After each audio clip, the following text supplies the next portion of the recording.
Abdul Muttalib মক্কায় চলে গেলেন। এর মাঝখানে সন্তানদেরকে নিয়ে কিছুদিন মদিনায় ছিলেন। আবার তিনি মদিনার থেকে মক্কায় গেলেন। তার মা প্রতিমধ্যে ইন্তেকাল করেছে, তাকে দাফন দেওয়া হয়েছে মদিনায়। এজন্য বাইতুল্লাহ শরীফের যত ইমাম রয়েছে ম্যাক্সিমাম ইমামদের বাড়ি হলো মদিনায়। কেন জানি আল্লাহ তাআলা মদিনার ভিতরে ফুল ফুটায়া দেয়, সুবহানাল্লাহ বলেন। যেমন বাইতুল্লাহ শরীফের একজন ইমাম আছে শায়েখ আব্দুর রহমান সুদাইস, তার বাড়ি হলো দাম্মামে, মক্কা থেকে অনেক দূরে। তো তাকে সাংবাদিকরা প্রশ্ন করলো, বাইতুল্লাহর মতো জায়গায় আপনি কেমনি ইমাম হইলেন? দীর্ঘ 40 বছর পর্যন্ত তারাবি পড়ান, আপনার তেলাওয়াতের সুরের মূর্ছনায় গোটা পৃথিবী মাতোয়ারা হয়ে যায়। আব্দুর রহমান জবাব দিলেন, এটা আমার নিজের ক্রেডিট না, এটা আমার মায়ের দোয়ার ফসল। এটা আমার মায়ের দোয়ার ফসল। আমি আমার মায়ের সাথে ওমরা করতে আসছি, হজ করতে আসছি। তা আমি ছোট মানুষ, হারায় যাওয়ার ভয় আছে। আমার মায় চিন্তা করলো আমার এ কোমরের লাগে বাইন্দা এরপরে তাওয়াফ করবে। কিন্তু আমার স্বাস্থ্য ভালো ছিল, তো মায় চিন্তা করলো এরে বানলে আমি লড়তে পারবো না, আমি আটবো না, এরে লইয়া দৌড়বো। তা আমার মা আমাকে বলল, তুমি এক কাজ করো, হাতিমে কাবার কিনারায় দাঁড়ায় থাকো, আমি তাওয়াফ শেষ করার পরে তোমাকে নিয়ে আমি সাই করব।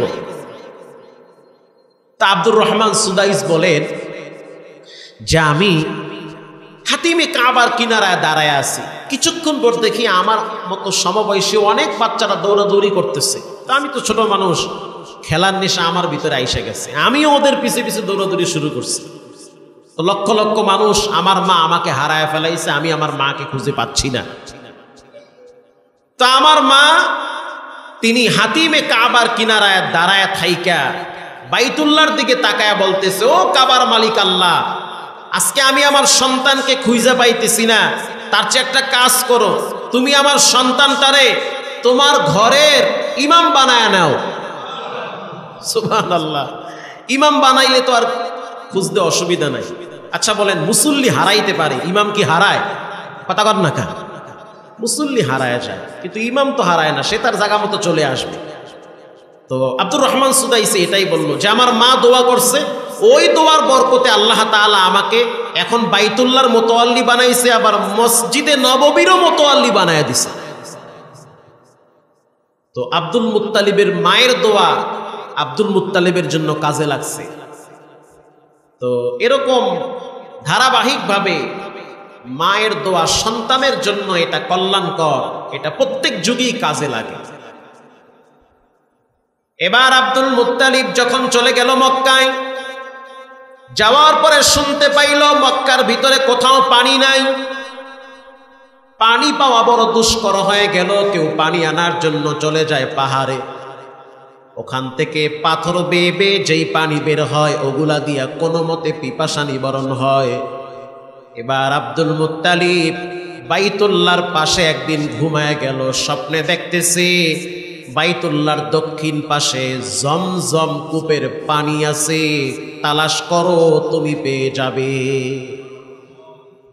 এই জমজম কূপ এটা তো সেই মা হাজরা আলাইহা সালাতু ওয়াস সালাম থেকে চলে আসছে। মাঝে মাঝে এটা নিখোঁজ হয়ে যায়, খুঁজে পায় না মানুষ, চলে যায় অনেক ভিতরে। কিছু বিশেষ ব্যক্তিদেরকে আল্লাহ তাআলা এটা আবার দান করে। তা আব্দুল মুত্তালিবকে আল্লাহ তাআলা বাইতুল্লাহর চেয়ারম্যান বানাবে, এই জন্য স্পেশাল কিছু ক্রেডিট দরকার আছে না নাই? নেতৃত্ব তো দেওয়া লাগবে, তো কি পাওয়ার দেখাবে? তো স্বপ্নে যখন দেখলো যে অমুক জায়গায় জমজমের কূপ আছে, তিনি খুঁজলো। তো তার খোঁজাখুঁজি দেখা ডাইনে বামে আরো কিছু মানুষ আসছে। আব্দুল মুত্তালিব চিন্তা করতেছে, আমি স্বপ্নে দেখছি, আমি খুঁজে বাইর করুন, কেরামতি আমি দেখাবো, এরা মাতবাড়ি মাঝখান থেকে কেন নিবে? তিনি খোঁজাখুঁজি বন্ধ করে দিয়ে আবার ঘুমায় গেছে। এবং ঘুমাবার আগে তিনি একদিন খানায় কাবার গিলাফ ধরে বলেছিল, আল্লাহ, ওই সময় যে চাদর ছিল, আপনি যদি এই জমজম কূপটা আমার মাধ্যমে বের করে দেন, আমার 10টা ছেলের ভিতরে একটা ছেলেকে আমি আপনার রাস্তায় কোরবানি দিব। এখন স্বপ্নে তাকে বলা হচ্ছে কাকে কোরবানি দিবে সেইটা আগে নির্ণয় করো, সেইটা আগে নির্ধারণ করো। তা আব্দুল মুত্তালিব চিন্তা করলো আমার সন্তানদের ভিতরে সবচেয়ে ভদ্র সন্তান হলো আব্দুল্লাহ, এর নাম বললে হয়তো তাড়াতাড়ি পাওয়া যাবে। ঘোষণা দিল যে আমি জমজম কূপ যদি পাই আমার সন্তান আব্দুল্লাহকে আমি আল্লাহর রাস্তায় কোরবানি করব। পরের দিন যেই জায়গায় তিনি হাত দিয়েছে বেশি দূর খোঁজা লাগে নাই, সবাইকে বলেছে তোমরা ফাঁকে যাও, আমি একা খুঁজব, আমি একা বের করব, ক্রেডিটটা আমি নিব, দেখায় দিব সবাইকে যে বাইতুল্লাহর চেয়ারম্যান হওয়ার যোগ্যতা একমাত্র আব্দুল মুত্তালিবের রয়েছে। তাই করল। খোঁজাখুঁজির পরে যখন জমজমের কূপ বের হয়ে গেল, পানি বের হয়ে গেল, এলাকার সবাই তাকে মাথায় নিয়ে বলল যে আজ থেকে বাইতুল্লাহর চেয়ারম্যান হলো আব্দুল মুত্তালিব। আল্লাহু আকবার। কিন্তু সমস্যা হলো যে কোরবানি তো দিতে হবে। এখন তিনি আর দিতে চায় না বলতে তিনি একটু লেট করতেছে, দেওয়ার জন্য প্রস্তুত, একটু কালক্ষেপণ হচ্ছে। কিছুদিন পরে তাওরাতের একজন পণ্ডিত ছিল, তাকে গিয়ে বলতেছে যে আমি কি করতে পারি? বলে এটাও তো তাওরাতে আছে, তুমি কূপ খুঁজে পাবে, পাওয়ার পরে তোমার সন্তান আব্দুল্লাহকে তুমি আল্লাহর রাস্তায় কোরবানি করার জন্য রেডি হয়ে যাবে, দেরি করছো কেন, তাড়াতাড়ি করো। এবার আব্দুল মুত্তালিব তার সন্তানকে বলল যে আমি আল্লাহর রাস্তায় কোরবানি করতে চাই, তোমাদের মতামত কি? 10টা সন্তান সবাই নির্বিঘ্নে আওয়াজ দিয়ে বলল আমরা 10 ভাই রেডি আছি, যাকে ইচ্ছা তাকে কোরবানি করে। তাহলে কথা আছে না, বাপ যেমন হয় সন্তানও তেমন হয়। যোগ্য বাবার যোগ্য সন্তান, বাবাকে অনুসরণ করে চলে তারা। আব্দুল মুত্তালিব বলতেছে না, সিদ্ধান্ত হয়েছে আব্দুল্লাহর ব্যাপারে। আব্দুল্লাহ তুমি রাজি? বলে হ্যাঁ আমি রাজি, কোনো অসুবিধা নাই, আপনি আল্লাহর জন্য আমাকে জবাই করুন। এজন্য রাসূলুল্লাহ বলেছেন আমি 2 জবাইকৃত বাবার সন্তান, একজন হলো ইসমাইল আলাইহিস সালাম, আর একজন হলো আমার আব্বা আব্দুল্লাহ। এই 2 জনই আল্লাহর রাস্তায় জবাই হওয়ার জন্য রেডি হয়ে গিয়েছিল। সুবহানাল্লাহ বললেন না?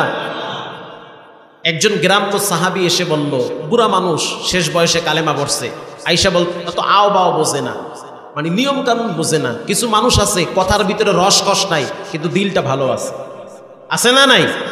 কথায় রস নাই কিন্তু মন ভালো। কিছু মানুষ আছে মুখে মিষ্টি অন্তরে তিতা। হুজুর কেমন আছেন? খুব মিষ্টি মিষ্টি বয়ান। যখনই হুজুর দলের বিরুদ্ধে কিছু বলে তখনই হুজুরকে রাজাকারের ট্যাগ লাগায়। আসতে বলবেন না, জোরে বলেন। তখনই জঙ্গিবাদ। এতদিন হুজুরের লাগে খুব খাতির, হাদিয়া দেয়, হাদিয়া নেয়, খুব মজা, আমার গাড়িতে ঘোরে, কি যে টেস্ট।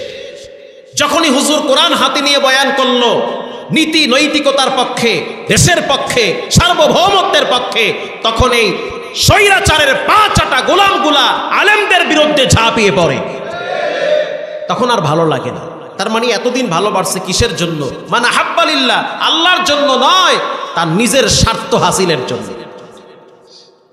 প্রিয় ভাইরা আমার, তো আব্দুল মুত্তালিব ওই গরিব সাহাবী এসে বলতেছে যে এই 2 জবাইকৃত বাবার সন্তান কেমন আছো? আল্লাহু আকবার বলেন। 2 জবাইকৃত বাপের সন্তান কেমন আছো? আল্লাহর নবী মুস্কি হেসে দিয়ে বললেন, ঠিক কথাই বলেছেন, আমার 2 জন বাপ, একজন হলো ইসমাইল আলাইহিস সালাম আর একজন হলো যে আব্দুল্লাহ। এই 2 জনকে আল্লাহ তাআলা জবাইয়ের জন্য প্রস্তুত করেছিলেন, আল্লাহর হুকুমে আবার এদেরকে আল্লাহ ছেড়ে দিয়েছেন। তো আব্দুল মুত্তালিব চিন্তা করলো যে এত সুন্দর সন্তানকে আমি জবাই করব, খুব কষ্ট লাগতেছে। অনেকেই পরামর্শ দিলে এক কাজ করেন, আপনি 10টা উট আল্লাহর রাস্তায় কোরবানি করেন, করার আগে লটারি ছাড়েন। আমি আপনাদেরকে কিভাবে বুঝাবো আরো একটু সহজে বুঝি। এক পাশে আব্দুল্লাহর নাম আর এক পাশে 10টা উট। কথা কি বুঝতেছেন? এটা সিরাতের কিতাবে আসছে। এক পাশে আব্দুল্লাহর নাম আর এক পাশে 10টা উট, লটারি ছেড়ে দেন।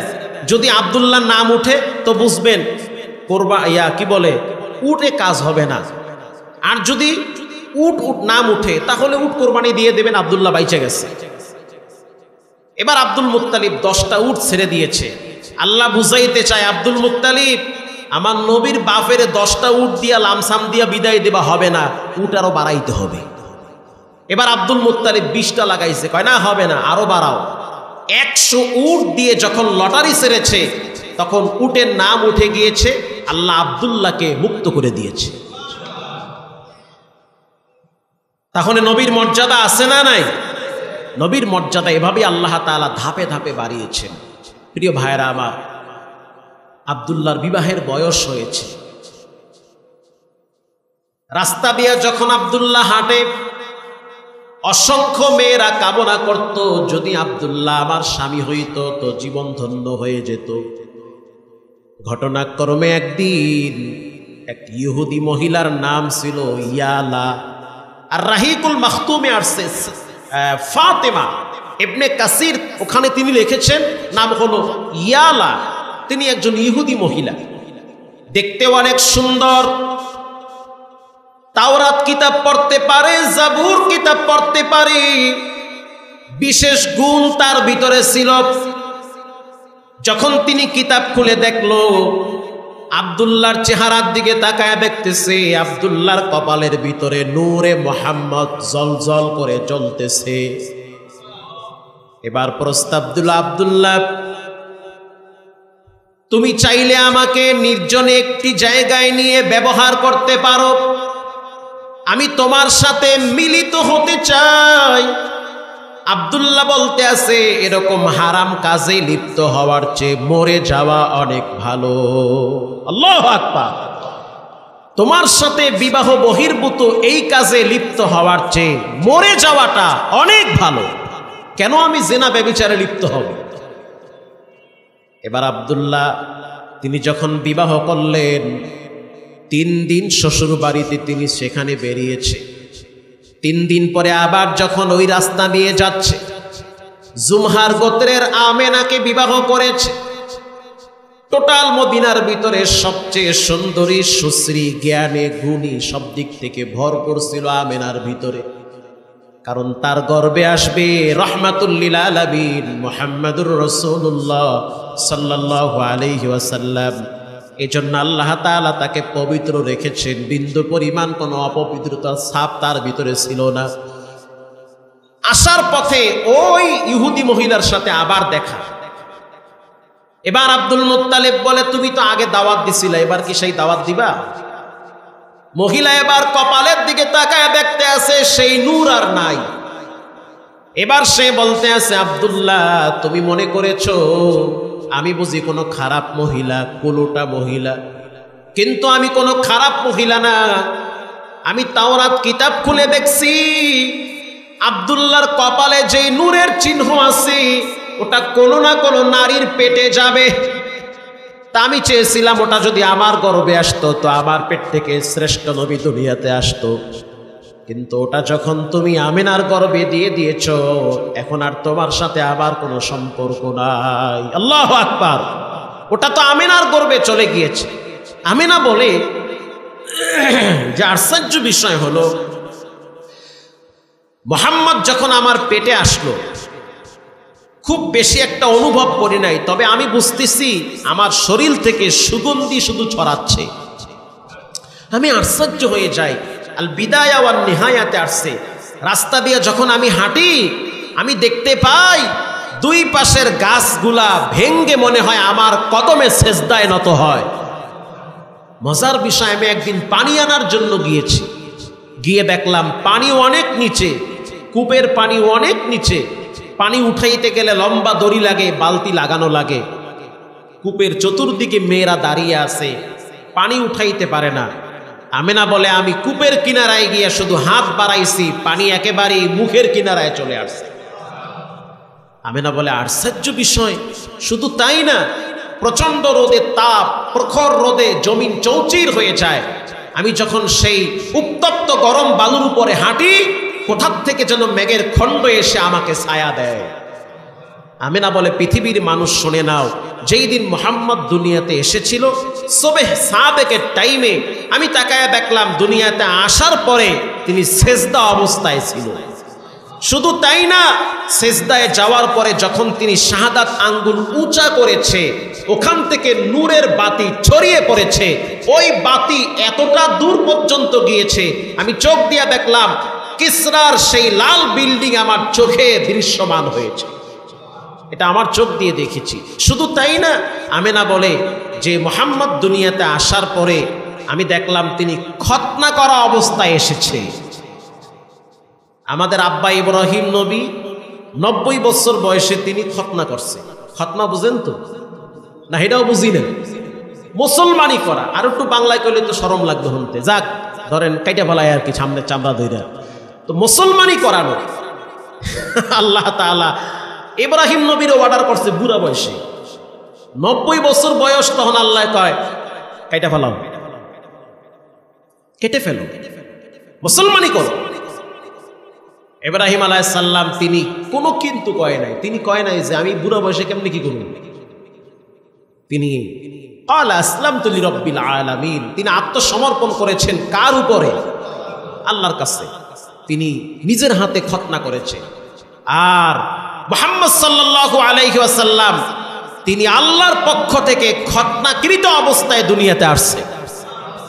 তার লজ্জা স্থান পৃথিবীর জন্য কোনো মানুষ দেখতে না পারে। মজার বিষয়, একদিন তার চাচারা তাকে বলেছিল, মুহাম্মদ চলো আমরা একটু মেলায় যাই।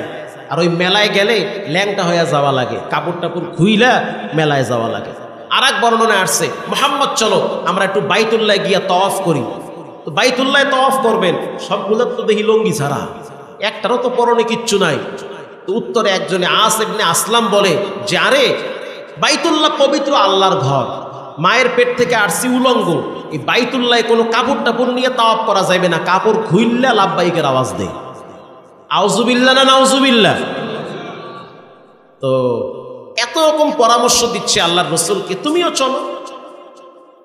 তা আল্লাহর নবীও ছোট মানুষ, অত কিছু বুঝতেছে না, খুব লজ্জা পাচ্ছে, খুবই শরম পাচ্ছে। এটা কিভাবে সম্ভব যে উলঙ্গ হয়ে তাওয়াফ করা লাগবে?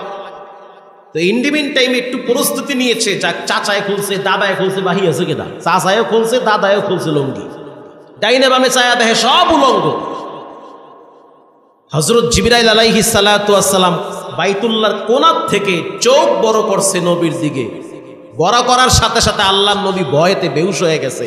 সবাই চিন্তা করলো এটার খুলে লাভ নাই, তাড়াতাড়ি গিয়ে তওয়াফ করো। আলহামদুলিল্লাহ বলেন। তো নবী করিম সাল্লাল্লাহু আলাইহি ওয়াসাল্লামকে আল্লাহ তাআলা এইভাবে পবিত্র রেখেছেন দুনিয়াতে। আল্লাহ নিজে নিজ হাতে আল্লাহ তাআলা তাকে প্রত্যেকটা জায়গায় নিরাপত্তার চাদর দিয়ে ঢেকে রেখেছে। তা আমেনা বলে দুনিয়াতে আসার পরে আমাদের ঘরটা ছিল বাতিহীন, অন্ধকার ঘর, খুব গরিব ছিলাম আমরা। কিন্তু মুহাম্মদ আসার পরে পুরা ঘরটাকে আল্লাহ আলোকিত করে দিয়েছে। অন্য অন্য মহিলাদের নাভি কাটতে হয়, নাভি কাটা লাগে নাই। অন্য অন্য মহিলাদের শরীর থেকে ব্লাড বের হয়, গন্ধ ছড়িয়ে পড়ে, ধূপ জ্বালাইতে হয়। আর আমার ঘরে দেখলাম মুহাম্মদ আসার পরে পুরা ঘরটা আল্লাহ মিশক আম্বর দিয়ে ভরে দিয়েছে। তায়েফ থেকে একদল মহিলারা তারা মক্কায় আসে, বাচ্চাদেরকে নিয়ে দুধ পান করায় টাকার বিনিময়। তদানীন্তন সময় আবহাওয়ার দিক থেকে সুন্দর স্বাস্থ্যসম্মত আবহাওয়া ছিল তায়েফ। আর এখনো তো আরব কান্ট্রিতে সবচেয়ে উত্তম আবহাওয়া হলো তায়েফে। আলহামদুলিল্লাহ বলে। আপনি তায়েফে ঢুকলেই মনে হবে এসির বাতাস, আসলে এসির বাতাস না, পুরা তায়েফকে আল্লাহ ঠান্ডা করে দিয়েছে। তো তায়েফ থেকে একদল মহিলা আসলো, তার সাথে হালিমাতুস সাদিয়া এসেছে। লম্বা ইতিহাস, সবার পিছনে এসেছে দুর্বল একটি উটনি নিয়ে। ধনীদের বাচ্চাদেরকে যখন সবাই নিয়ে গেল, হালিমাতুস সাদিয়া বলে আমি গিয়ে শুনলাম একটা এতিম বাচ্চা আছে। তো আমি আমার স্বামীকে বললাম এতিম বাচ্চা নিয়ে লাভ কি, টাকার বিনিময়ে বাচ্চা দুধ খাওয়াবো, লালন পালন করব, এতিম বাচ্চার খরচ আমাদেরকে কে দিবে, তার চেয়ে আমরা চলে যাই। তার স্বামী, তার নাম হলো ইসওয়া ইবনে আসওয়াদ, তিনি বলতেছে যে আরে এতিম বাচ্চা না নি, কমপক্ষে দেখে যাই, চলো। দেখার জন্য গিয়েছে, গেট লক করেছে। আমেনা গেট খুলে দিয়েছে। হালিমাতুস সাদিয়া বলে আমি দেখলাম সাদা একটা কাপড় দিয়ে শিশু মোহাম্মদকে ঢেকে রেখেছে। তা আমার মন বলতেছিল বাচ্চা আমি নিব না, কিন্তু দেখে যায় চেহারাটা, মানে আল্লাহ হালিমাতুস সাদিয়ার কলিজার ভিতরে এই মায়া ঢাইলা দিছে যে বাচ্চা নেওয়ার দরকার নাই, একটু দেখে যাও চেহারাটা। তো হালিমাতুস সাদিয়া বলতেছে কাপড় সরাও চেহারা। যখন কাপড়টা খুললো আমি তাকায় দেখলাম যে তার চোখগুলো ঢাকা, চোখ বন্ধ করা। ঠিক 30 থেকে 40 সেকেন্ড পরে আমি দেখলাম সে আমার দিকে যখন তাকিয়েছে, আল্লাহ তাআলা মনে হইতেছে যে পূর্ণিমার চাঁদ উদিত করেছে। এত মায়া, আমার জীবনে আমি এত সুন্দর বাচ্চা দেখি নাই। শুধু তাকায় নাই, সে হেসে দিয়েছে। বাচ্চারা হাসলো তো এমনি মায়া লাগে। তা হালিমাতুস সাদিয়া বলে, আমেনা, এরকম বাচ্চা তো আমি জীবনে কোনোদিন দেখি নাই। আমি তো অসংখ্য বাচ্চা দুধ পান করাইছি, তায়েফে অসংখ্য বাচ্চা আমি চোখ দিয়ে দেখছি, কত প্রতাপশালী কত বংশীয় বাচ্চা আমি দেখেছি, এরকম বাচ্চা দেখি নাই। প্রিয় ভাইরা আমার, আমেনা বলতেছে যে আমি তো দীর্ঘদিন মদিনায় ছিলাম, মক্কায়ও আছি, শ্বশুর বাড়িও ছিলাম, বাপের বাড়িও ছিলাম, কিন্তু আমার নজরে এরকম বাচ্চা জীবনে পড়ে নাই।